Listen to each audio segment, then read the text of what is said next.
Hi friends, അപ്പോൾ നമ്മളതാ വെള്ളക്കല്ലുമായി 1 മണിക്കൂർ യാത്ര ചെയ്ത് നമ്മുടെ വീട്ടിലെത്തിയിരിക്കുകയാണ്. അപ്പോൾ നമ്മൾ വീടെത്തുന്നത് വരെ വളരെ ശ്രദ്ധിച്ചാണ് ഓടിച്ചിരുന്നത്. കാരണം നല്ല വെയിറ്റ് ഉണ്ടായിരുന്നു കല്ലുകൾക്ക്. അതുകൊണ്ട് തന്നെ കുണ്ടും കുഴിയൊന്നും ചാടാതെ വളരെ നല്ല രീതിയിൽ ശ്രദ്ധിച്ചാണ് വീട്ടിലെത്തിയത്. കഴിഞ്ഞ വർഷം നമ്മൾ ഒരു ഭാഗത്ത് കല്ലുകൾ നിറച്ച് വിട്ടിട്ടുണ്ടായിരുന്നു. ഇനി ഒരു സൈഡിൽ മാത്രമേ ഫില്ല് ചെയ്യാനുള്ളൂ.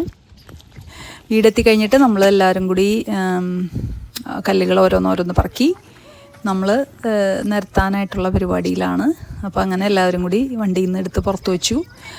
അപ്പോൾ നമ്മൾ മുമ്പ് കറുത്ത ഷീറ്റാണ് ഈ കല്ലുകളുടെ താഴെ ഇട്ടിരുന്നത്, കല്ലുകളുടെ അടിയിലിട്ടിരുന്നത്. കറുത്ത ഷീറ്റ് വാങ്ങിച്ചിട്ട് ഇട്ടിരുന്നത്. പക്ഷേ ഇപ്പോൾ നമ്മൾക്ക് തോന്നുന്നു വൈറ്റ് ഷീറ്റ് ഇട്ട് കഴിഞ്ഞാൽ കുറച്ചും കൂടി ഭംഗിയായിരിക്കും എന്ന്. പക്ഷേ നമുക്കത് ഇപ്പോഴാണ് തോന്നിയത്.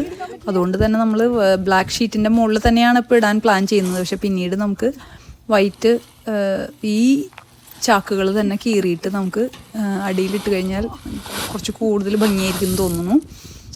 അപ്പം അങ്ങനെ നമുക്ക് പ്ലാനുണ്ട്.